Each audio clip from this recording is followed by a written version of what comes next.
عن أبي سعيد الخدري رضي الله تعالى عنه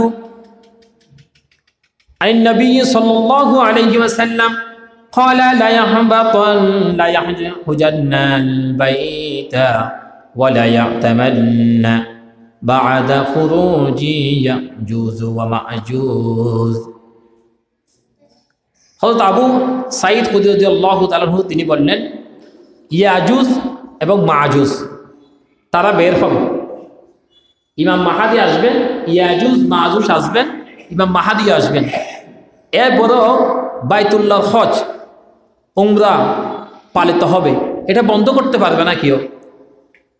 এরপর যখন এই গুরুত্বপূর্ণ ইবাদত যে পৃথিবীতে সবচেয়ে খারাপ অবস্থা চলবে, নিকৃষ্ট অবস্থা চলবে, মানুষ কোথাও যেতে পারবে না, এই সময়ও আল্লাহর খানায়ে কাবা তওয়াফ করবে, রাসূলের রওজা মুবারক মানুষ জিয়ারত করার জন্য দূর থেকে দূরান্ত যাবে।